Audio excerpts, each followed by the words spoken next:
Bonjour et bienvenue dans Pack de Potes, un groupe d'amis réunis par amour du rugby. Je me présente, je m'appelle Charlie, deuxième ligne de mon état au Massif Central à Paris. Je sais, c'est incongru, mais mes interventions dans ce podcast le sont aussi assez souvent. Je suis entouré par deux amis. Si vous entendez un accent un peu bizarre, c'est un accent américain. C'est TK et Thierry Kaufman, mon ami duquel j'ai eu le plaisir de pousser le derrière quand il était pilier et que j'étais derrière lui. On est aussi accompagné par Théo, deuxième ligne aussi. Il a promené ses 2 mètres à la deuxième ligne du Racing Métro, de l'équipe de France militaire, de la CBB. Voilà, c'est un peu notre patte experte pour ceux qui connaissent pas, des interventions très pointues. Voilà pour les voix que vous allez entendre dans cet épisode. Épisode qui sera consacré aux 6 nations de l'année dernière. Car oui, il redémarre bientôt, mais je sais pas si par hasard vous l'aviez oublié, mais l'année dernière, on avait gagné le tournoi. Avec le grand chelem en plus, avec une finale contre les Anglais en plus. Donc pour vous préparer le mieux possible au tournoi à venir, on vous a fait un petit récap, un petit best-of de tous nos épisodes de l'année précédente. On va revenir semaine par semaine sur les victoires de notre 15 de France. Donc revivez les matchs avec nous. On va tout de suite démarrer avec le premier match de l'année dernière, France-Italie. On y va. France-Italie, c'était dimanche. On voit un Dupont déterminé, un stade de France quand même plein à craquer. 18-10 pour le mi-temps. En effet, on se rassure un peu avant la mi-temps, mais comme je l'ai un peu dit tout à l'heure, il y a cette déception. On s'imaginait, enfin moi vraiment quand j'ai vu l'équipe alignée, je me suis dit les pauvres Italiens ils vont être mangés tout cru, mais on oublie trop souvent que l'Italie réussit à tenir, si ce n'est une mi-temps, parfois 1 heure de jeu, et en général en début de match l'Italie ne se laisse pas autant faire que les scores finaux le laissent à croire. Et du coup c'est un peu ce qu'on a vu. Il y avait en vrai sur l'essai de Jelonche, merci le réalisateur de France Télévisions, parce que si vous regarderez, en fait dans un premier temps, c'est pas un Italien qui la botte derrière, c'est Jelonche lui-même qui fait un petit en avant et qui la récupère derrière. Mais bon, et le réalisateur ne le montre pas du tout. Le réalisateur il montre bien le contre de Woki. Après il y a un petit trou et on revient à Jelonche qui récupère le ballon pour aller dans l'embut, et tant mieux pour nous parce que ça nous a réveillé. Tu es en train de nous dire que l'essai était pas valable? Absolument, d'après moi, oui. Non, mais vraiment. Hein. En fait, ouais. Je l'ai vu, et après, je me dis, donc je le dis à mon pote, j'étais en train de regarder avec moi, je lui dis, mais il y a eu un avant, quoi, c'est bizarre, je l'ai pas vu. On va voir le ralenti, et je vois qu'aucun ralenti le montre, donc ça me conforte un peu dans l'idée qu'il y a un truc qui était qui peut-être aurait mérité de s'y attarder. Et en effet, j'ai regardé après en rentrant à la maison, il me semble, hein, après je suis pas expert vidéo, mais bon, toujours est-il que on s'en fout puisqu'on l'a mis quand même, il est validé. Mais c'est voilà, c'est pas un coup de chance non plus parce qu'on n'était pas totalement à la ramasse. Mais voilà, les Italiens ils nous offrent une petite une résistance à laquelle on s'attendait étrangement pas. J'en veux pour preuve aussi au niveau de l'envie, c'est que sur l'essai italien, on jaminait la loupe en l'air, mais en fait quand elle retombe au sol, j'ai l'impression que je vais l'accabler, mais c'est encore une fois Jelonche ne se jette pas du tout dessus, il essaye de faire une petite claquette comme pour continuer à jouer, alors que les Italiens eux montent comme des morts de faim, la récupèrent, et peut-être que là aussi c'était un petit signe que c'est pas pour accabler le joueur, mais c'est pour montrer que sur la première mi-temps l'envie était clairement du côté italien et que nous on était peut-être un petit peu trop prudent, ou je sais pas, mais c'est des petits signes comme ça qui montraient qu'elle était pas, elle s'est pas décantée très vite. Voilà, ce match s'est pas décanté très vite. Il faut saluer, je trouve, la performance des Italiens. Hein. Le score à la fin du match, on n'y est pas encore, mais est un peu lourd. Mais ils font une prestation défensive tout à fait remarquable tout le long du match. Et d'ailleurs, on ne trouve la faille que sur des essais sur les ailes, à part l'essai opportuniste de Jelonche, qui en plus, d'après toi, y est pas, Charlie. Mais bon, mais les autres essais sont des essais très construits. Celui juste avant la mi-temps, succession de passes sur un pas. Enfin, c'est vraiment au prix d'un étirement de la défense et d'aller au bout dans les coins qu'on arrive à marquer, parce que la ligne défensive italienne était très performante. Ça n'a pas toujours été le cas. Hein. On les a souvent percés quand même en défense dans les années passées. Donc moi, je trouve que c'est encourageant pour eux, parce qu'ils n'ont pas du tout souffert de la comparaison, je trouve. Voilà, ils sont un peu moins de capacité à accélérer et à mettre la main sur le ballon.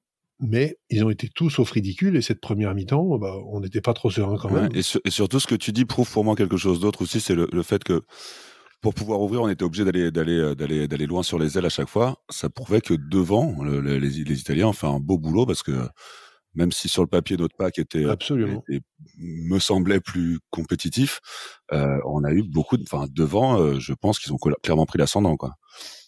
Ouais, on n'a pas mis la main sur le match, ni dans les rucks, ni dans les mauls, etc. En tout cas, pas outrageusement. Hein.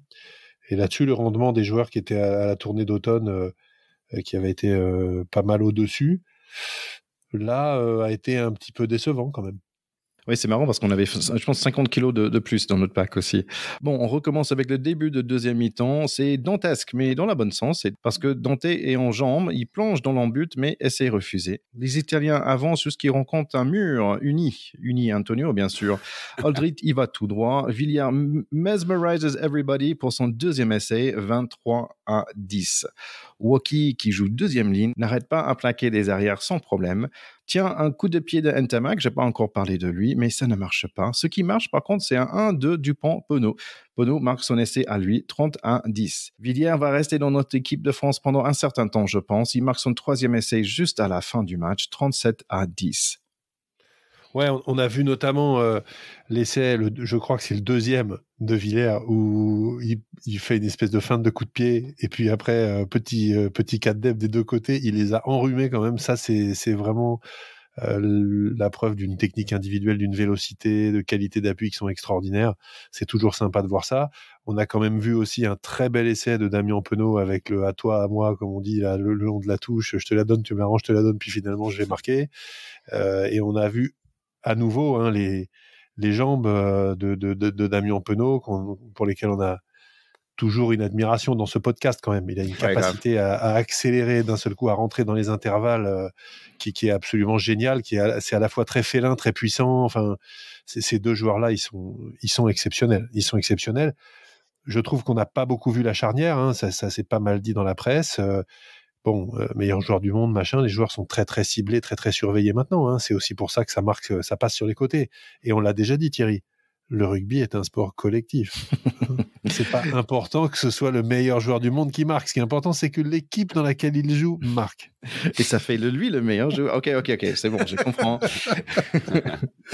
Sur la charnière, c'est vrai qu'on a entendu beaucoup de mal dans la presse. Moi, je trouve qu'elle a pas eu de coup de folie, mais elle a tenu son rang. Donc, je te rejoins un peu dans l'idée de dire qu'à partir du moment tout à fait. Rien de. Par contre, moi, ce qui m'inquiète, donc, pardon, Ticket, on va rester dans le positivisme. On a 5 points, c'est formidable. On est en tête du classement pour l'instant. On a le bonus offensif.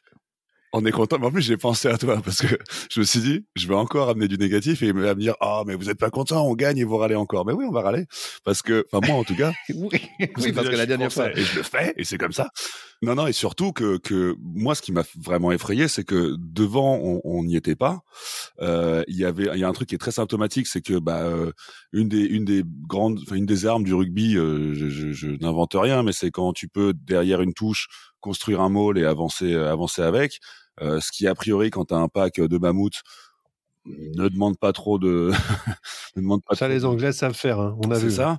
Et nous, on sait pas le faire contre l'Italie. Et tout à l'heure, on parlait plusieurs fois. Non. Et on parlait tout à l'heure de l'Irlande. Franchement, je suis content, positif, mon ticket. On a 5 points.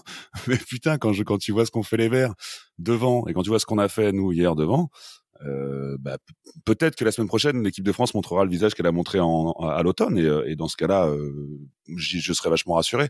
Mais pendant ce match, j'avais quand même, les avants m'ont fait peur quelque part. Ça va être un vrai révélateur la semaine prochaine. C'est vrai qu'ils ont eu quand même une préparation un petit peu troublée. Oui. Hein. Fabien Galtier a le Covid, ils se sont fait coacher par téléphone. Enfin bon, c'est quand même un peu naze, faut être honnête. Donc, on a toujours du mal à rentrer dans ces tournois contre l'Italie parce qu'on sait très bien que grosso modo, on a 9 chances sur 10 de gagner. Donc, au bout d'un moment, on a beau dire tout ce qu'on veut, c'est un petit peu compliqué d'être à 100% sur ces matchs-là. Les mecs ont surtout pas envie de se péter pour la semaine d'après et envie de faire un suffisamment bon match pour être dans la feuille. Et tout ça, c'est pas une énergie très positive, faut être honnête. Donc, je pense d'ailleurs que l'équipe va sûrement changer un petit peu. À mon avis, je pense que Woki va rester, mais je serais pas étonné qu'il remette du poids en deuxième ligne et qu'il fasse rentrer un deuxième ligne plus costaud et qu'il glisse en troisième ligne. Et à mon avis, plutôt à la place de Jelonche, il me semble. On verra bien. J'ai trouvé Aldrit très très fort. Pour le coup, lui devant, ça a été un régulateur. Il a avancé tout le temps. Il n'a jamais renoncé. Non, mais c'est impressionnant. Ce mec-là, je trouve, est revenu sur ce match-là à son grand niveau. Oui. C'est le seul devant qui m'a vraiment fait plaisir avec Woki, qui, en dépit d'un positionnement deuxième ligne qui est quand même plus exigeant sur le plan athlétique à cause des mêlées, etc., fait un match de folie. Il est partout, le mec, quand même. Il est partout. Il saute en touche. Enfin, c'est le Woki bondissant, quoi. Il est génial. Donc ces deux-là m'ont fait plaisir. Le reste du pack, Bamba, il fait une rentrée catastrophique, 36 fautes quand il rentre, etc. Antonio qui nous fait le coup, je vais au sol, je roule, ça va quoi. On n'est pas à l'école de rugby ou ni quoi. C'est bon, ça fait 25 ans que tu joues au rugby, tu sais que c'est interdit quand même. Ça me gonfle un peu de voir dans ces le bar fautes-là. où j'étais, j'ai entendu un Atono qui roulait en petit tonneau à ce moment-là. Voilà. Atono, excellent Atono. Ouais, je reviens rapidement sur l'idée de Dupont parce que je me disais est-ce qu'il avait un bon match ou pas, et en fait quand tu regardes les débuts de 2 ou 3 essais, en fait il était toujours là. Celle où il y a en fait c'est lui où il y a le deuxième de Villiers, c'est lui qui prend la balle qui prend 3 mecs pour le plaquer, et André prend la balle tout de suite, hop, il gagne 5 ou 6 mètres toute seule comme ça, et qui passe tout de suite à Villiers, essai. Et après l'autre, le 1-2 avec Pono, bien sûr, il était là, il a fait son passe, il a couru exactement, il était au bon endroit pour que Pono lui, mais vraiment, là, il est superbe. Et là, je voulais juste parler aussi du dernier essai, parce que quand même, j'ai noté on était tout à fait sur le couloir gauche. En 5 passes, on était tout à fait sur la couloir droite. Je pense que c'était crétin. Et en 5 passes pour revenir, on a revenu complètement encore. Donc en 10 passes, on a fait aller-retour pour marquer. Et ça, c'est Dupont qui est là, quoi, pour faire tout ça. Fait. C'est vrai ce que tu dis. Je pense que Dupont, il monopolise beaucoup de défenseurs aujourd'hui, donc il y a forcément des espaces qui vont s'ouvrir sur les autres, parce que les mecs sont un peu morts de trouille dès qu'ils touchent le ballon, et il y a toujours un plan anti-Dupont, parce que s'il n'y a pas de plan anti-Dupont, il y a essai de Dupont, en fait. Donc, même quand il sera pas bon, il va ouvrir des portes pour les autres dans des espaces qui seront pas les siens, et tant mieux, ça nous va très bien. Voilà, ça nous va très bien. C'est ce qu'on dit souvent à l'école de rugby aux petits. Charlie, qui est un éducateur chevronné lui aussi, le ballon, tu l'as remarqué, Thierry, court plus vite que les joueurs. C'est-à-dire qu'avec une passe, en 3 secondes, on fait toute la largeur du terrain, en fait, avec 3 passes. 3 passes de gauche, 3 passes à droite. Donc, de temps en temps, ce qu'il faut faire, c'est aller chercher de la largeur, pas qu'avec de la course, mais avec de la passe, du ballon, d'où la nécessité d'être bon techniquement pour avoir des passes qui vont loin. Voilà. Mais ça, c'est un truc d'éducateur, c'est autre chose. Oui, comme tu dis, c'est vrai qu'on regarde, il y avait quand même du beau, hein. C'est vrai que, ce qu'on disait, si la charnière n'a pas eu de coup d'éclat, et peut-être tout le monde espère, à l'image de Dupont, tout le monde espère des folies de lui. Mais en fait, c'est juste un régulateur, il fait très bien son job, et voilà. Donc, il y a quand même pas mal de bonnes choses, dont surtout une, c'est quand même, voilà, on retrouve notre tournoi, on retrouve notre équipe de France, on retrouve le public dans un stade de France plein à craquer pour un France-Italie. C'est quand même super agréable de retrouver tout ça. Il y a quand même beaucoup de positifs. Enfin, on rentre de plein pied dans un tournoi qu'on est content de retrouver, et on a quand même eu des belles émotions dimanche. Maintenant, on a surtout envie de voir les gros matchs. Voilà, là, on est chaud.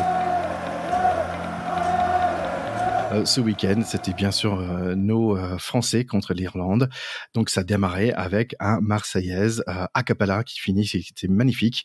Les Irish, ils sont sans leur Sexton, et il y a Dupont qui démarre très très vite, il joue très très vite, un touche, et qui a par les mains de notre charnière, pas nous, un pack de potes, non, Ntamak avec un passe sauté, pas un passe sauté, un offload sauté, j'ai jamais vu ça. Essai Dupont dans les toutes premières minutes.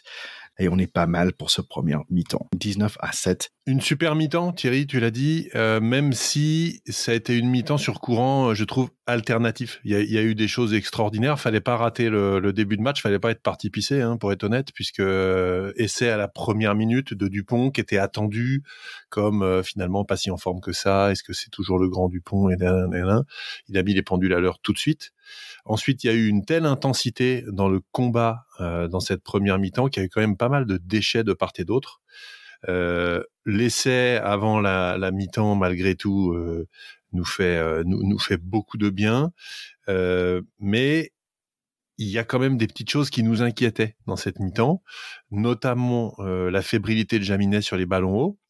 Là, c'est pour faire du négatif, parce qu'à la fin, il s'en est bien sorti, hein, mais l'essai de Hansen est complètement incroyable. C'est un essai de niveau, c'est une erreur de cadet qu'il fait. C'est-à-dire que je regarde le ballon, je regarde mon partenaire, je regarde le ballon, je vois l'adversaire qui saute et qui va marquer. Normalement, ça n'arrive pas au niveau international. C'est pas possible. On apprend très simplement à l'école de rugby à monter au ballon sur les renvois. C'est encore une chose de les attraper, mais au moins on reste pas au sol calé dans ses appuis, donc c'est quand même une très grosse faute. Et là où on voit que les Irlandais restent des bons Britanniques, c'est qu'ils ont ciblé Jaminet tout le match avec les ballons hauts, et plus il était en difficulté, plus il retapait des ballons hauts dessus. Et je trouve qu'il a quand même été costaud, il n'est pas sorti de son match, notamment dans son rendement de buteur, alors qu'il aurait pu, après cette action-là, d'un seul coup, je trouve, se dégonfler. Voilà, donc moi j'ai adoré plein de choses sur cette première mi-temps, en particulier Gabin Villiers qui est fantastique. Et en même temps, cette première mi-temps, on finit un petit peu sur notre faim parce qu'on se dit, ils ont beau pas avoir Sexton, ils sont pas hors du coup et ça peut passer. Côté irlandais, va pas falloir se trouver en deuxième mi-temps. Oui, et tu as raison Théo, parce que je ne sais pas ce qu'il a dit, le papa de Owen Farrell, le coach des Irlandais, mais ils vont marquer 2 essais tout de suite dans le début de deuxième mi-temps, dans l'espace de 5 minutes. On est d'un coup 22-21 à 50 minutes. C'est un tout autre match. Mais notre public est là. Ouais, moi je me dis que j'avais raison d'être circonspect à la mi-temps, et honnêtement, dans les 5 premières minutes de la deuxième mi-temps, j'ai pas du tout compris ce qui s'est passé. On prend 14-0, 2 essais d'affilée, avec notamment le deuxième essai, celui de Gibson, qui est quand même assez improbable, parce qu'il se retrouve tout seul dans un trou énorme. Donc la défense a eu un trou d'air absolument gigantesque, ils sont mis à 3 ou 4 pour défendre sur une seule zone, et là aussi, erreur de cadet, un peu comme Jaminet. Donc ça, c'est des choses, je pense, qui sont corrigibles, et moi, ce qui me donne toujours espoir dans cette équipe, c'est que en faisant des erreurs énormes comme ça, qui peuvent faire basculer des matchs, on arrive à les gagner, ces matchs. Donc c'est vraiment une mi-temps dans laquelle ça aurait pu très très mal se terminer. L'essai de la 52e, il arrive assez tôt pour remettre la tête à l'endroit de tout le monde, l'essai de Baye, et c'est un super essai. Qu'est-ce qui fait du bien cet essai, juste après s'être pris un 14-0, il nous remet complètement la tête à l'endroit. T'as évidemment parlé du 50-22 de Tagburn, donc je rappelle pour ceux qui nous écoutent, le 50-22, c'est une nouvelle règle qui fait que si on tape en touche depuis derrière sa ligne des 50 mètres, c'est-à-dire celle du terrain, et qu'elle sort en touche dans les 22 mètres de notre adversaire, on bénéficie du lancer. Donc c'est quasiment une pénale touche, c'est quasiment un péno à des moments comme ça. Et là, l'alignement français s'est ressaisi et pique le ballon sur ce truc-là. Pour moi, c'est un des tournants du match.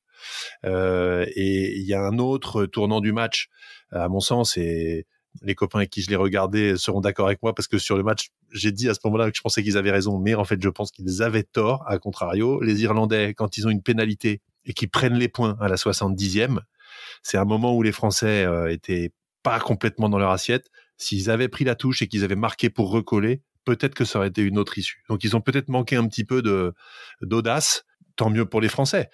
Moi, là où je suis très content, c'est que ça fait un match qui était le vrai premier match à pression de ce tournoi, qui est gagné. On est en tête du classement du tournoi. Maintenant, on a 2 déplacements pour essayer d'aller faire un grand chelem, si jamais ça veut sourire, avec une finale France-Angleterre le 19 mars au Stade de France. Et ça, c'est quand même une belle perspective. Alors pour ce France-Écosse, il y a pas mal de visages qui me manquent côté Écosse, en fait. Il manque Hamish Watson, notre troisième ligne préférée, pas juste pour son coupe de cheveux, mais surtout pour ses plaquages. Il y a aussi Jamie Ritchie qui s'est blessé au début du tournoi. Il manque aussi deuxième ligne Richie Gray. Mais dans les arrières, il y a quand même Hogg, Russell, Chris Harris qui assure, un certain Darcy Graham qui éclate en ce moment. Ils n'ont pas un Tulagi, mais ils ont un Tupalou. Donc, c'est quand même une équipe avec un certain poids. Côté France, c'est une équipe qu'on connaît très bien, moins le casque rouge de Villiers, qui est remplacé par Moefana. Oui, c'était un choix osé de la part du staff, qui a surpris, parce que Moefana, c'est pas un ailier de métier, il joue vraiment au centre, il dépanne de temps en temps à l'aile. Mais là, il a montré que c'était un bon choix, en fait. Ah oui, on va voir ça tout de suite. Ça fait carrément 8 ans on n'a pas gagné ici à Murrayfield, qui était chaud. Et peut-être les dieux de rugby sont avec nous, car on mène à la mi-temps 19-10. Ouais, une mi-temps à 100 à l'heure, dans laquelle on s'est vraiment pas ennuyé, avec une deuxième partie de mi-temps qui était quand même à l'avantage des Écossais, incontestablement, qui se sont pas démontés du tout. Mais quelle classe des Bleus, quand même. Finn Russell, il fait une erreur qui est quand même catastrophique. Le ballon qui lance plein champ, qui donne à Dupont, il lui offre la capacité de relance en début de match comme ça. C'est un truc, faut arrêter, quoi. Tu donnes pas un ballon de but à Cristiano Ronaldo. Enfin, voilà, il paye cash direct parce que la relance, elle est exceptionnelle. Le relais de Marchand, Paul Villemc qui vient marquer. Enfin, c'est des essais qui font vraiment rêver. Juste après, la prise en l'air de Darcy Graham sur le renvoi, elle est effectivement géniale. Et moi, je suis très admiratif de ces joueurs qui ont le timing, la qualité technique, à droit comme des singes. Là-haut, t'as l'impression qu'ils sont pendus à une branche en haut d'un arbre. Ils arrivent à attraper le truc. Moi, je trouve ça génial. J'ai toujours beaucoup d'admiration pour ça. Et puis assez vite, on a vu que les Français se sont pas du tout affolés, étaient dans leur match, étaient très présents en défense, un gros plaquage à 2 Dupont-Villemc, des enchaînements pour éviter les touches qui sont extrêmement justes, et puis à nouveau des gestes justes. Penaud, Baye qui est quasiment dans tous les coups, on dirait qu'il joue 3/4 centre le mec, alors qu'il est pilier gauche et qu'il fait les mêlées aussi, c'est impressionnant, il est quand même très très fort. Moefana, dont on doutait dans cette position à l'aile, qui révèle des qualités d'ailier absolument incontestables. Et puis au moment voilà où les Français avaient quand même subi, parce qu'effectivement Rory Darge, qui est impressionnant, il a 22 ans, le troisième ligne, le remplaçant d'Amish Watson, on voit que c'est un sacré client et ça va être un joueur, on va le voir pendant les années qui viennent. C'est top de voir émerger des joueurs comme ça aussi jeunes, avec grosse encore action de Van der Merwe, etc. Mais les Français, avec les 7 ficous, on finit une mi-temps comme les All Blacks. C'est-à-dire, je prends le jeu d'entrée, je prends un peu de distance, je te laisse t'énerver, montrer que t'es pas mort, je défends, et tu fais une faute, il y a essai. Et ça, c'est la marque des grandes équipes qui ne paniquent pas. Et je trouve que sur cette mi-temps et sur ce match, on va le voir aussi dans la deuxième mi-temps, ils ont complètement passé un cap là-dessus, parce que il me semble qu'ils ont dominé cette équipe écossaise dans le mental et dans le fait d'être quand même assez sûrs de leur force et de gagner à la fin et d'accélérer à chaque fois que c'était nécessaire pour prendre le large.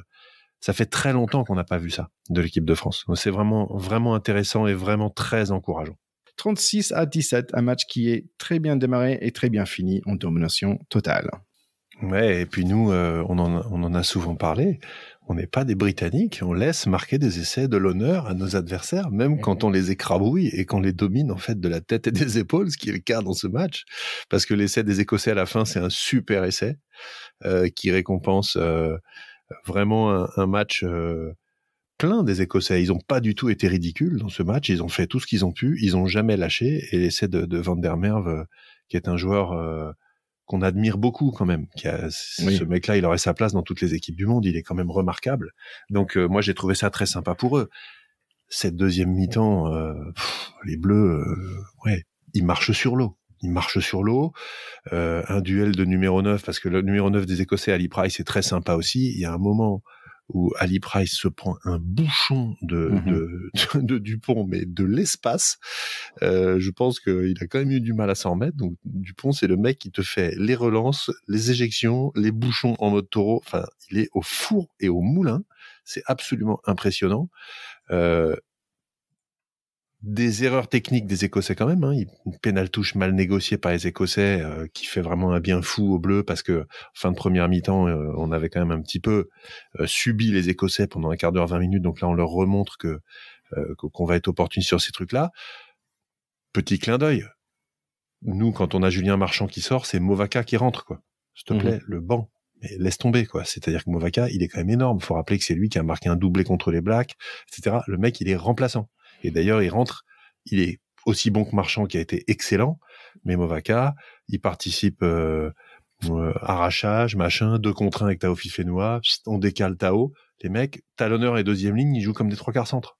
Ouais. Penaud, on peut que faire des éloges sur les jambes de ce mec, je peux pas m'en empêcher. J'ai lu dans l'équipe, Damien Penaud, il est directement impliqué sur 22 essais lors de ses 25 dernières sélections. C'est-à-dire que le mec, il te fout le feu au terrain, quand même. Dès qu'il touche le ballon, il y a panique à bord en face. Il marque quand même 2 essais. le coup de pied d'Ntamak, on a l'impression que c'est facile en fait, tellement c'est beau. Mais c'est magnifiquement joué. Donc, l'inspiration, elle est parfaite, elle est dans le bon timing, et en plus, la réalisation technique, elle est parfaite. Et tu vois que Penaud, c'est pas fait, parce que il l'attrape un petit peu du bout des mains quand même. Il aurait vraiment pu la laisser tomber, quoi. Bah non, il la laisse pas tomber, ça va à dame. C'est vraiment extraordinaire. Donc, c'est un match qui, pour moi, fait rentrer l'équipe de France un petit peu dans une autre ère s'ils arrivent à refaire ces matchs-là. C'est la première fois que je les vois avec, je dirais, autant de conviction et de certitude dans la manière dont ils ont tenu ce match. Et c'est pour moi vraiment, ils ont passé un cap au travers de ce match-là. Il faut absolument confirmer au Pays de Galles. Derrière, il faut écrabouiller les Anglais et on va faire trembler la planète rugby. Voilà. Si on réédite ça, ça va être chaud de nous battre. Allez, ce France-Pays de Galles, si vous vous souvenez de l'année dernière, c'était un match de fou qui était gagné par les Français aux dernières minutes en extremis. Et cette année, on se pose la question, est-ce que ça va être la même chose? De retour sur le terrain, notre équipe qu'on connaît bien maintenant, de retour de Villiers, donc ça me fait plaisir, mais c'est notre Penaud qui n'est pas là. Il y a Moefena qui glisse du centre vers l'aile pour le couvrir, et il y a Dante qui revient au centre. Sinon, pas beaucoup de changements à ce niveau-là pour côté français, il me semble. Côté gallois, il y a quand même pas mal d'inconnus pour moi. Pour être clair, il n'y a pas d'Alwyn Jones. On le reverra peut-être la semaine prochaine. Mais retour de Nivadi et Falotupo aussi en troisième ligne. Bigard est là comme en 10, comme d'habitude, avec les 11 et 14 qui sont vraiment pas mal, Josh Adams et Cuthbert. Mais le jeune Rhys Zamet, il est sur le banc. Sinon, moins de Davis, Jones et Williams que d'habitude. Oh, il y en a quand même du Davis. Enfin, il y en a au moins un, et il y a au moins un Thomas également. Mais c'est vrai que il y a toujours un Williams chez les Gallois. Ça, c'est tout à fait indémodable. Et nous, le retour de Gabin Villiers, qui était la bonne nouvelle du jour, on avait eu peur que son absence dure un petit peu plus longtemps parce qu'on nous avait parlé de fracture du sinus. Donc, je connaissais pas cette blessure. Alors, visiblement, ça dure qu'une semaine de se guérir d'une fracture du sinus. Et ben, tant mieux pour les Bleus. Voilà. Ouais, c'est pas un truc que je veux tenter non plus. Non. ça a l'air pas drôle. Allez, beaucoup de coups de pied dans ce match. Les mêlées sont stables. Villiers fait un joli percé, passe à Moefena vers Jaminet, mais ça ne paye pas. 10-9 pour ce mi-temps qui finit par un drop raté de Jaminet. On est en tête, mais ce match n'est pas gagné. 10-9, c'est un score on peut pas faire plus serré, à part 10-10, quoi, on va dire. Mais on avait pourtant l'impression d'avoir plutôt dominé cette mi-temps. Donc je trouve que les Gallois s'en sortent bien d'être juste -1 à la mi-temps. Ils s'en sortent bien notamment parce qu'ils ont un joueur quand même assez extraordinaire, en la personne de Dan Bigard, qui fait un très gros match, une très belle mi-temps. Il met quand même 2,50-22 dans la mi-temps et il a eu un jeu au pied chirurgical. Ils ont été chercher Jaminet, qui avait eu un petit peu de mal sur les ballons hauts contre les Irlandais, et donc ils l'ont vraiment cherché à le faire douter, et il a très bien répondu. Après, on marque dans cette mi-temps un essai qui est quand même de toute beauté, qui arrive tôt dans le match, qui fait beaucoup de bien et qui a un petit peu planté le décor quand même de l'équipe qui allait faire la course en tête, ce qui a été le cas. Et au rugby, faire la course en tête, c'est quand même toujours un avantage, d'où l'importance de ces très belles entames que font les Bleus. Cet essai, il est superbe, ça part de Jelonge, ça revient, et c'est lui qui marque à la fin. T'as Villiers qui fait une belle avancée, qui ensuite fait le relais en numéro 9. Ensuite, t'as une passe au cordeau de Ntamak, qui est quand même assez risqué, parce que c'est des passes à interception possible. Donc c'est un essai qui est plein de panache et plein de talent, et qui est superbe, parce qu'il y a quand même beaucoup de temps de jeu pour aller le chercher. On a vu quelques trucs un petit peu inattendus, notamment à la 22e, cette espèce de combinaison au pied qui était vachement osée. Je sais pas si tu as vu, quand les Gallois tapent en l'air tout près de la ligne pour aller juste chercher la balle et tenter de marquer l'essai derrière. C'est rarissime de voir ça à haut niveau, parce que c'est quand même se séparer du ballon dans une zone de marque où, en général, en pilonnant, soit on va obtenir la faute, soit on va marquer. Donc c'est assez inattendu. Je pense que c'était culotté. Ils n'ont pas été récompensés là-dessus.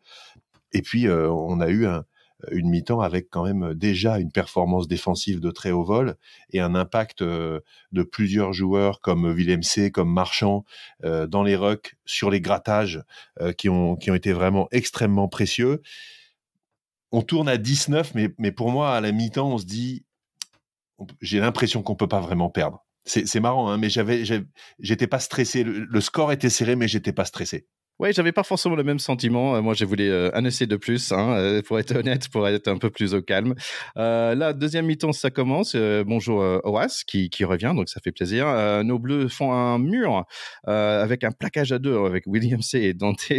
C'était quand même assez sympa. Dante il qui a fait énorme. Ah ouais, franchement, énorme. il a à 43e, il fait très très mal au mental des Gallois, je pense. Je savais qu'il allait être content parce qu'il fait un bon travail de deuxième ligne avec des plaquages, des soutiens, des grattages et tout ça. C'est nous qui avons le ballon et vite fait, on obtient un pénalité, donc 13-9. En fait, le score, il va pas bouger après pendant des 35 minutes, mais il y a quand même de beaux rugby. 70 minutes encore de pénalité. J'ai pas compris. Soit c'est un pénalité à 50 mètres ou c'est un scrum à 22. Un peu bizarre pour moi. Bye bye Dupont. Hello Jason Statham. Oh, pardon, Mr. Lecou. On est vraiment sous pression, mais heureusement, Ntamak fait une interception sur nos 10 mètres. 75 minutes à l'heure rouge, mais c'est encore Danty qui fait son impression de Bastero et il gratte un ballon très très important. Stressant ce match quand même. Jaminet loupe une pénalité de presque 50 mètres. On va le pardonner, je pense. 2 minutes à jouer et on tape encore le ballon. On ne sait pas faire des pick and go, c'est bizarre. Rhys Zamit, of course, il court vite. On donne une pénalité. On a encore un moyen de perdre ce match. Mais Movaka nous gratte un ballon. Je lance le bot en touche et ouf, je respire encore. C'est vrai que cette fin de mi-temps que tu racontes là, à la 73e, l'interception de Ntamak qui fait un bien fou sur une ligne qui s'approchait quand même dangereusement de notre camp.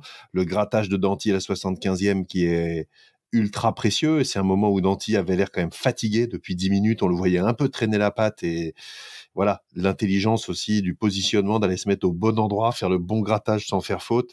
Et le grattage de Movaka qui nous a rappelé aussi ses prestations contre les Blacks. Une ou deux fois, il a été dans ses positions caractéristiques également à l'arrière du môle avec le ballon sur les hanches.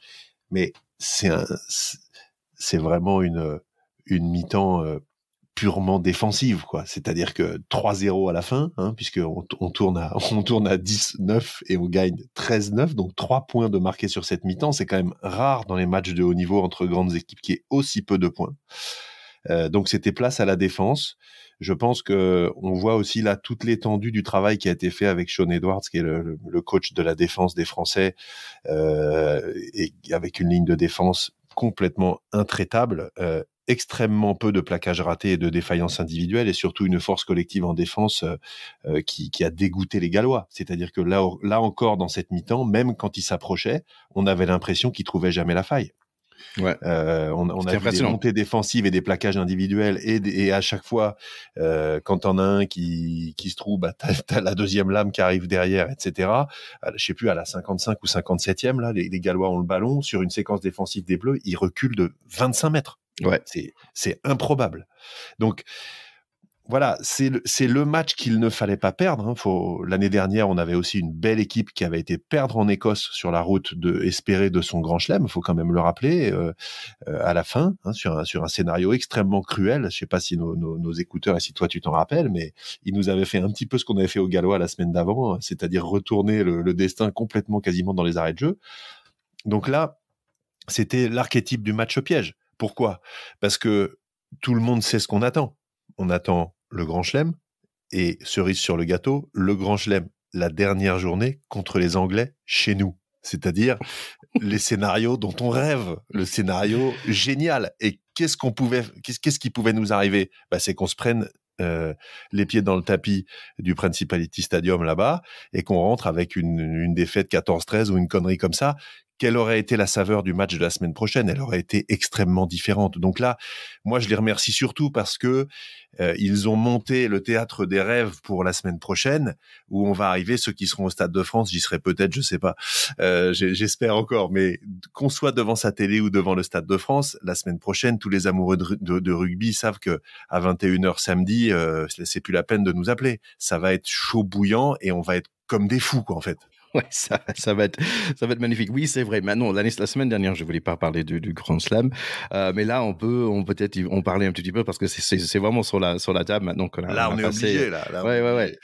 Bah écoute, t'avais parlé d'un mot, c'était que le collectif. Et il y avait un moment que j'adore les petits moments dans un match comme ça. Il y avait, par exemple, un Gallois qui a plaqué Ficou, je sais pas, qui le chambillait un peu par terre et tout ça, qui le poussait, un truc comme ça. Il y a William C qui vient, qui le pousse dans le dos, qui le bien monte avec le doigt. Il dit non, tu fais pas ça, quoi. Et j'adore ces petits moments comme ça, tu vois. Donc, I wouldn't mess with William C. D'ailleurs, qui parle super bien. Lui et Flamand, tout le monde était étonné sur Twitter. En fait, ils parlent super bien anglais, tous les deux. Ben oui, bien sûr. Alors, pour deux raisons très différentes. Oui, William c'est C, ça. c'est quand même un Sud-Africain de naissance, donc c'est un pays très multilingue quand même, l'Afrique du Sud. Donc je pense qu'il a certainement été à l'école en anglais ou quelque chose comme ça. Et Flamand, il a vécu beaucoup en Angleterre. Il a fait ses études aussi un petit peu partout dans le monde. Donc c'est un gars qui a une vraie culture internationale, même si je crois qu'il a commencé le rugby en Belgique, ce qui est quand même assez improbable. Mais néanmoins, ce sont des garçons qui ont une culture internationale, qui ont peut-être un peu moins de complexe face aux Britanniques et face aux Anglais, parce que c'est vrai que souvent les Britanniques et les natives, n'est-ce pas, font exprès de parler à toute vitesse pour qu'on comprenne rien et qu'on se sente con. Et du coup, on se retrouve en infériorité, on se retrouve en infériorité bêtement. Avec des mecs comme ça, c'est pas le cas. On a Greg Aldrit aussi, dont le papa est écossais, je le rappelle, hein, il a commencé le rugby à Auch et tout, c'est quand même un Français, mais Aldrit, c'est quand même pas un prénom gersois, un nom de famille gersois. Quoi qu'il en soit, ce qui est absolument génial dans ce qu'ils ont fait, c'est que dans toutes les épopées, aller gagner un tournoi et a fortiori un grand chelem, ils l'ont pas encore fait, hein, mais pour qu'ils le fassent, dans toutes les épopées, il y a des matchs flamboyants et des matchs un peu durs, un peu ric-rac. Ouais. Il y a des actions ultra méritées et puis des coups du destin. Ils ont coché la case du match qu'il ne fallait pas perdre, qu'ils ont gagné de peu, sans dévoiler de faiblesses extraordinaires et en montrant aux Anglais, les gars, on doute de rien et la ligne défensive chez nous, c'est du costaud. Voilà. Mmh. Je pense que c'est ce qu'il fallait faire. Tout le reste est à écrire. En plus, on va avoir le retour de Damien Penaud. C'était génial. Il n'était pas là. Il a vécu un petit Covid. Il va être en pleine bourre. Il s'est reposé cette semaine. La semaine prochaine, il va leur mettre le feu à la pelouse du Stade de France. Je l'attends là. Damien, va falloir nous faire rêver. Bah ouais, c'est intéressant que tu parles de ça, mais c'est vrai, c'est un match où il n'y avait pas énormément de grandes actions, ni il n'y avait pas un star de ce match, par exemple. Absolument. Et par exemple, l'homme du match, c'était Marchand, qui est sorti assez tôt, qui est sorti à 50 minutes, quand même. Il a bien fait son taf, je dis pas ça, mais c'est juste qu'il n'y avait pas c'était un travail de collectif. Ça, c'est vraiment ce que je retiens de ce match. Et aussi que, heureusement, on n'a pas pris un carton jaune. C'était vraiment très peu. Il y avait un peu, si on avait pris un carton jaune, là, ça, c'était le changement de match, ou s'il y avait Penaud. On a fait mieux que les Anglais, hein. Oui, c'est vrai, c'est vrai. On va parler de ça après. Allez, maintenant on passe à le final quand même de ce Six Nations. Pour le compo de la France, pas de surprise, la même équipe qu'on adore, avec le retour de Damien Penaud, et donc c'est Danty qui est au centre.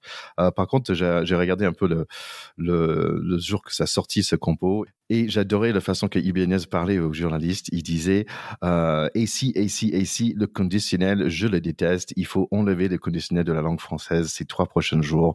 Et c'était juste magnifique sa façon de parler avant le match. C'était super bien dit. Côté Angleterre, Eddie Jones a pas mal joué avec son line-up. En fait, on a le retour des vieux avec Youngs qui revient en 9 et George qui revient en talonneur. On a un pack qui est un peu plus léger, en fait, 50 kilos de moins que notre pack à nous. Il n'y a pas de Curry, il n'y a pas de Sinclair et Marler qui sont sur le banc, ces deux-là. Il y a Stewart qui est normalement en arrière, mais là, il joue L.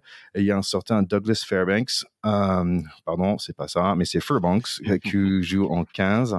Quand même, Jones se sent assez en confiance pour dire qu'il a son plan Dupont et que ça va fonctionner à merveille. Oui, la suite lui a donné tort. Et je pense qu'on reparlera de l'avenir d'Eddie Jones, qui, à mon avis, ne s'écrit pas aux manettes de l'équipe d'Angleterre. Je l'avais déjà dit, un peu avant le tournoi. Et là, je pense qu'il va sauter. Je peux me tromper, mais je pense qu'il va sauter. Et pour ajouter un peu de piment à ce match, il y avait quand même Jaco Pepper comme l'arbitre qu'on connaît très bien du petit match il y a un certain temps dans la Coupe du Monde contre Pays de Galles. Le match démarre, on recoupe un ballon, mais en avant par Jolange. Villiers, il est déjà chaud. J'amenais un peu partout dans ce début de match et Jaco Pepper manque une obstruction flagrante des Blancs. Les Anglais, ils envoient Genge pour faire des percées. Et qui gratte un ballon pour nous? C'est Aldrit. Et dommage, Fickou fait un en avant. Grosse opportunité ratée. Allez, bisous sur le front par Aldrit et on continue. Les Français ont l'air d'être en maîtrise, mais les gagnés, merci à Antonio. Jaminet nous donne les 3 premiers points. Les Anglais arrivent à gagner quelques ballons dans l'air, mais qui nous gratte un ballon? C'est Villiers. Et après, c'est Aldrit. Dante fait un passe vers un poineau bien lancé, mais non, en avant. Villiers essaie sur la côté gauche, mais non, c'est pas grave. Il aspire 6 Anglais vers lui. Et 5 passes plus tard, Fickou marque côté droite, bounce pass pour Ntamak. Jaminet manque la transformation, 8-0 à 15 minutes. Les coups de pied de Dupont, ils sont bons. Je pense que nous aussi, on a eu un plan Dupont. Toujours Genge sur les relances, penalty contre Antonio, 8-3. Grosse faute du 11 anglais qui assassine Jaminet dans l'air, mais Jacob Pepper a trouvé un moyen de donner la faute contre nous. Bof. La France est quand même en jambes, ça va marquer. Finalement, pénalité pour nous, Jaminet nous donne 3 points encore, 11-3. Marcus Smith tape un chandelle, Stewart le récupère. Oh zut, ils sont dans nos 22. Itoge se fait découper par Dupont. Jelange récupère le ballon, Dupont dégage et maintenant on est dans leur 22. Relance de Jaminet, passe à Villiers en avant. Ça nous fait 3 ou 4 maintenant, mais c'est pas grave. Temps fort anglais, pénalité pour eux, 11-6. Genge a déjà fait 64 mètres en 30 minutes. Ok, mais il va être fatigué plus tard. Ils sont quand même un peu bruyants pour l'instant, les English. Champ libre pour Marcus Smith et Fairbanks. Heureusement, Villiers est là pour les accueillir. Pénalité de 58 mètres est ratée par Jaminet. Fickou nous chope un ballon à 36 minutes. On a une dernière chance de marquer avant la mi-temps. Et c'est Villiers, et après c'est Jelance, et après c'est Ntamak. Et oui, c'est Cros qui glisse son bras. Et c'est 18-6 le mi-temps. Et les Anglais, pour l'instant, ils n'ont jamais eu d'occasion. Tu as tout à fait raison. C'est une mi-temps, malgré tout, un petit peu à sens unique, même si la confrontation a été extrêmement brutale au centre du terrain des deux côtés.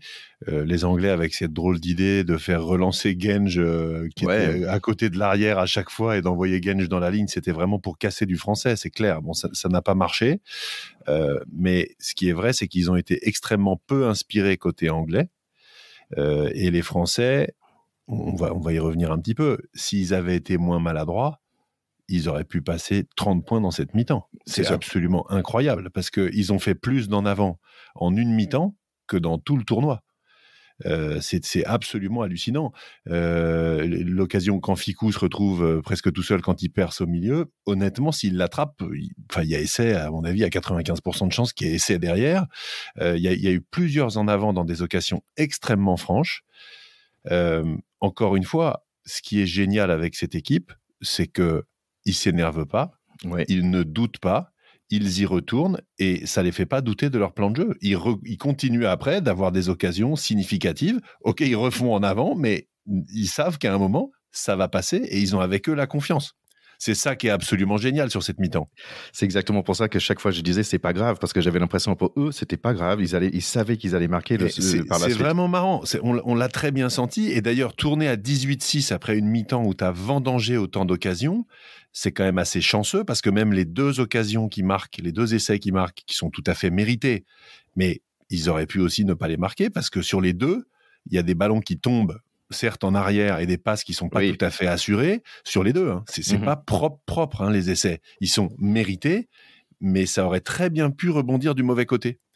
L'essai de Fickou, la passe rebondit quand même sur le sol avant qu'il l'attrape. Il finit le boulot, mais bon, on sait très bien qu'un ballon de rugby, ça rebondit pas toujours dans le sens où on l'attend. Hein. C'est pas comme un ballon de foot. Et l'essai de Kroos juste avant la mi-temps qui fait un bien incroyable au moral. C'est un essai quand même assez chanceux parce qu'il arrive à pousser le bras et à mettre vraiment un brin d'herbe sous le ballon et Jacob Pepper qui est bien placé l'accorde. Mais des essais comme ça, 1 fois sur 2, 2 fois sur 3, 3 fois sur 4, t'y arrives pas en fait. Et juste avant, il aurait fallu que ce soit Ntamak qui marque quand il perce. Et puis il est repris in extremis et à ce moment-là, tu te dis, bien, ça va encore pas le faire. Kroos a ce petit coup de génie d'étendre le bras. Mais encore une fois, ces 2 essais-là viennent avec peut-être un petit peu de chance quand même, compenser les malchances de tous les en avant de la première mi-temps. Et s'ils avaient eu la qualité technique qu'ils ont déployée pendant tout le tournoi, ou même, par exemple, la qualité technique qu'ils ont fait la première mi-temps contre les Blacks au mois de novembre, c'était 30-3 à la mi-temps. Hein, parce qu'ils les ont quand même outrageusement dominés dans les occasions, avec une confrontation physique relativement équilibrée, où ils n'ont absolument pas souffert dans les duels. Alors, ils ont dû y mettre beaucoup d'énergie, mais on n'a pas eu peur, en fait, de ces Anglais sur la mi-temps. Ouais, il y avait finalement quand Gange, en fait c'était assez marrant parce que quand il faisait ses percées, juste à la fin, quand il arrivait vers le contact, il y avait toujours un petit pas ou deux vers la gauche ou vers la droite. En fait, donc il évitait un peu le contact. Il y avait une seule fois, je pense qu'après son troisième ou quatrième, où il a vraiment foncé devant, et c'est celle-là où il a presque fait un peu de percée. Mais imaginons combien de kilomètres il a fait parce qu'il fallait se remettre en arrière, il fallait retourner avec tous les arrières pour se remettre en position. Il a fait des kilomètres, le gars. Donc Oui, tout à fait. Genge qui avait fait un match assez extraordinaire la semaine précédente contre les Irlandais, et on avait un petit peu peur de sa performance en mêlée fermée. Et finalement, il a été quand même plutôt étouffé, et on l'attendait dans le secteur plutôt de la mêlée fermée et de la confrontation au près. Ils ont choisi de le faire courir. Bon, assez peu concluant. Après, ce que les Anglais ont fait dans cette mi-temps, c'est que, et on le savait, ils ont très vite testé Jaminet sur les ballons hauts. Il a pris des ballons hauts, une pluie de ballons hauts pendant tout le match. Il en a loupé un ou deux, mais franchement, il a été super bon. Il s'est pas échappé. Il l'a pris la plupart, avec quand même pas mal d'autorité. Après, statistiquement, ils peuvent pas non plus en prendre 100%. Et les quelques fois où il n'a effectivement pas pris le ballon, c'est aussi parce que les ailiers anglais jouaient bien le coup et venaient vraiment le gêner, et eux ont pris le ballon. Ouais, Fois, notamment en deuxième mi-temps, ça a été assez flippant quand même. Ça. Ouais, Stewart, il est quand même quelque chose. Allez, on continue au match. On voit avec le démarrage de ce deuxième mi-temps le première occasion English sur nos 5 mètres. Mais non, vous ne passerez pas, monsieur. Et boum, Jelange fait un super plaquage. Trop de fautes contre nous et c'est vraiment tendu. Plaquage par le slip de Pono sur Marchand, et le grand Stewart marque. Les Anglais dans les stades sont super contents. 18-13. Les finisseurs sont arrivés vers les 50 minutes. Petit temps fort English, mais boum, goes Jelange encore, avec un autre joli plaquage qui fait très mal. Stewart bon dans les airs encore lui. Jab par l'attaque blanche, toujours sur les épaules dures de notre 15 de France. Ficou nous chope un ballon et c'est nous qui à l'attaque. Jaco Pepper siffle un pénalité contre lui-même, obstruction. Et on est sur la droite avec Penaud qui a le ballon en main. Tout le monde rate le plaquage contre lui. Adrit attaque le trou tout droit. Dupont le suit. Essaye Dupont 25-13. Le match continue avec des super jeux de pied de Dupont et un drap. Quoi ? Pourquoi ? Et en plus, c'est contré. On n'a pas encore gagné le match, les garçons. On a encore 15 minutes à jouer. C'est nous, les Anglais. On répète les fautes. J'ai un coup de stress énorme. Ils sont presque là. Mais les Anglais n'arrivent pas à aplatir. On voit dans notre on-but encore un grand coup de pied de Jaminet. C'est comme un bouffée d'air frais. Les Anglais avancent sur nous. Marcus Smith, coup de pied à suivre. Et Villiers nous sauve. Il vole le ballon destiné à le grand Stewart. Mais tout ce qu'ils essaient, les Anglais, ça ne passe pas par notre défense qui est fière comme un coq. Dernière mêlée, on le gagne. And who's the boss? C'est la France, 25-13. C'est des larmes et des gros câlins partout, car c'est le Grand Slam, baby. Ouais, alors moi, je vous l'ai pas dit, j'étais dans le stade, bon, tu le sais, toi, Thierry. Ouais. Donc, c'est vrai que là, l'ambiance était montée progressivement, et c'est vrai que dans les 5 dernières minutes, on sentait très bien que, voilà, ça pouvait plus nous échapper. Donc, il y avait une ambiance, mais effectivement, magique dans le stade, qui était plein comme un œuf. Tout le monde avait envie de ça. Quand on regarde par rapport à ces 2 dernières années où on a eu des stades vides avec des bâches, etc., et où ça sonnait creux dans le stade, etc. J'imagine que pour les joueurs et pour ceux qui ont vécu ça sur la pelouse, ça devait aussi être un événement tout à fait hors du commun. On a vécu une mi-temps quand même assez stressante parce qu'ils n'ont jamais été très loin au score, mais quelque part, la domination française était assez évidente, et plus ça a été, plus la performance défensive, en ayant pris le score et en n'étant jamais vraiment mis en péril, à part sur l'essai, mais le reste du temps, même quand ils ont été près de nos lignes, on a défendu de manière remarquable sur les pénaltouches, on a défendu de manière remarquable au centre du terrain, on a gratté, on a fait des séquences défensives dès le début de la deuxième mi-temps. Les Anglais, qui ont une pénalité qui est prenable au pied, choisissent d'aller en touche pour essayer de marquer un essai assez vite et de prendre le score, etc. Et là-dessus, ils se prennent une défense énorme et ils repartent dans leur camp. On a quand même je trouve, manquer un petit peu d'imagination offensivement, en particulier avec le jeu au pied, parce que eux, ils nous ont arrosés sur des ballons hauts en permanence. On s'est mis à faire un peu pareil. Du coup, on leur a rendu énormément de ballons. Et moi, je trouve que j'aurais aimé qu'on porte un petit peu plus le ballon, ou au moins qu'on alterne les jeux au pied et qu'on fasse notamment des jeux au pied courts dans le dos de la défense, qu'on n'a quasiment jamais fait. Ce que Marcus Smith a très bien fait en deuxième mi-temps 2 fois, et ça nous a foutu le feu à chaque fois. Et comme tu as dit, Villiers chipe le ballon, mais c'est miraculeux ce qu'il fait. Et ça prouve que ce joueur-là, il est obsédé par le ballon et par l'envie de tout nettoyer là où il est, quoi. Il est absolument incroyable, mais ce truc, c'est passé à une vitesse mais supersonique, et qu'il attrape le ballon et qu'il se rebarre dans l'autre sens, on s'est dit mais c'est pas possible, c'est un miracle. C'était absolument dingue cette action. C'est comme un pickpocket à la gare, quoi. C'est un pickpocket. Et même l'ailier, je pense qu'il a dû se dire mais merde, on va passer le ballon. L'anglais, il devait absolument pas avoir du tout compris ce qui s'était passé. Enfin, en tout cas, moi j'ai évidemment complètement adoré cette deuxième mi-temps.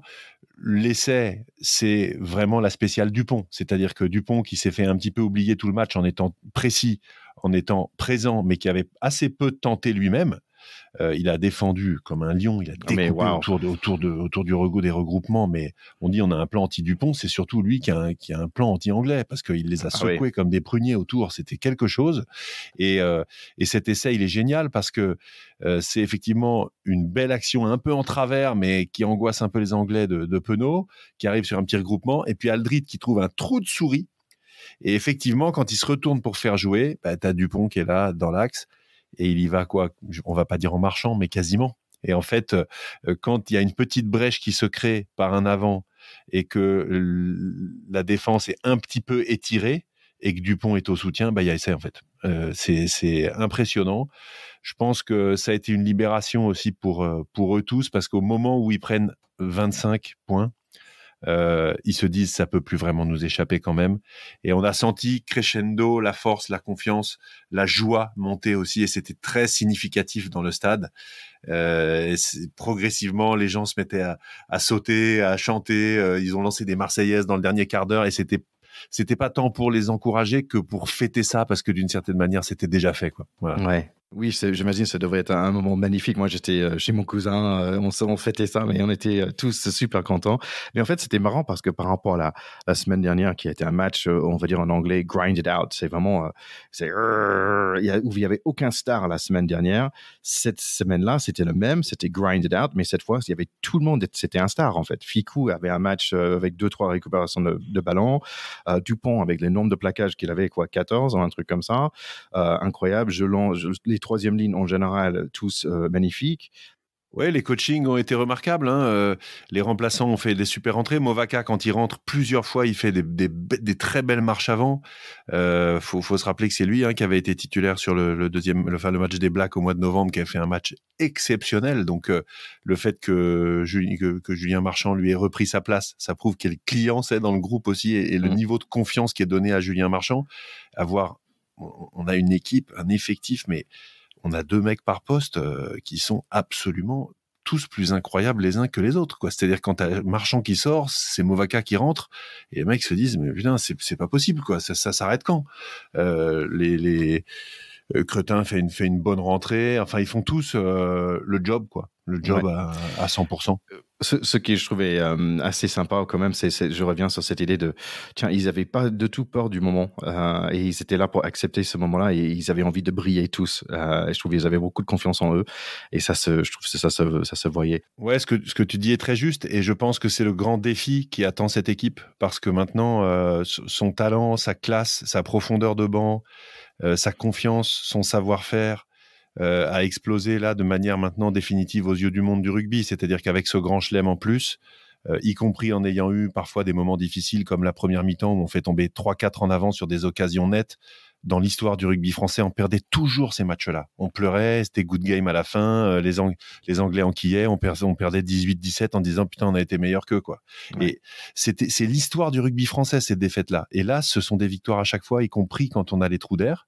Donc, on a complètement changé de mentalité et renversé la table et le logiciel mental des joueurs de rugby français qui avaient historiquement le panache dans la défaite, quoi. C'était toujours des losers magnifiques. Alors bien sûr, il y a eu des grands moments de succès, etc. Mais combien de fois on avait le panache d'être ceux qui ont perdu en étant les meilleurs.